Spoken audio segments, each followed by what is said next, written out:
არალეგიტიმური ერთპარტიული პარლამენტი, დე-ფაქტო ხელისუფალობა, გაყალბებული არჩევნები, ამორჩევლის დაშინება, მოსყიდვა, დამკვირვებლების შევიწროვება, უპრეცედენტო ძალადობა მშვიდობიან დემონსტრანტებზე, დე-ფაქტო ხელისუფალთა სისტემური ზეწოლა სამოქალაქო საზოგადოებასა და მედიაზე, მათ შორის საკანონმდებლო შეზღუდვებისა და ფიზიკური ძალადობის სახით გამომძალველი ჯარიმები. პოლიტიკური და კონსტიტუციური კრიზისიდან ერთადერთი გამოსავალი არის ახალი სამართლიანი თავისუფალი საპარლამენტო არჩევნები, რომელიც უნდა ჩატარდეს მომდევნო რამდენიმე თვეში.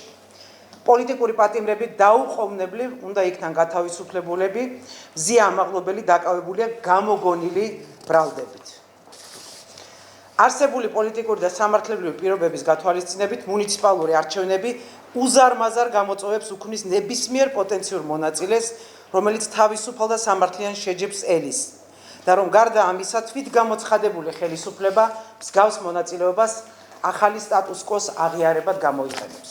ეს არ არის ჩემი სიტყვები, ეს არ არის კოალიციის სიტყვები, ეს არ არის ოპოზიციური პარტიების სიტყვები, ეს არ არის რუსთაველზე მდგომი ადამიანების სიტყვები, ეს არის ევროპარლამენტის მიერ გაგონილი ქართველი ხალხის ხმა, როგორც შეფასებაზე ვითარების, ასევე ამ ვითარებიდან გამოსავალზე. ევროპარლამენტმა მიიღო ორწლიანი შეფასების უმნიშვნელოვანესი დოკუმენტი და ვერდიქტი დაუსვა როგორც ქართულ ოცნებას, ასევე უდიდესი მხარდაჭერა და პრაქტიკულად უდიდესი პატივისცემა გამოხატა ყველა იმ პოზიციის შეგრძნების აზრის მიმართ, რომელიც ისმის რუსთაველზე და ჩვენ ამ დიდ პროევროპულ, პროქართულ ბრძოლაში.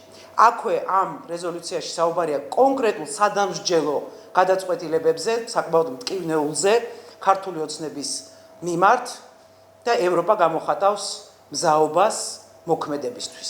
ამიტომ ეს არის ნამდვილად ძალიან დიდი გამარჯვება ჩვენი პროდასავლური, ჩვენი პროქართული, ეროვნული, საერთო ეროვნული ბრძოლის და ყველა ადამიანი, რომელიც იბრძვის, იქნება ეხა დღეს ციხეში და საყრდიდან გვიყურებს თუ რუსთაველზე, თუ ნებისმიერად თუ სასამართლოს ეზოში. უნდა იცოდეს, რომ ყველა თქვენ მოქმედებას აქვს უდიდესი აზრი, იმიტომ რომ ის ესმის მსოფლიოში, ევროპაში ყველაზე ძლიერ სახელმწიფოთა წარმომადგენლებს. დიდი მადლობა.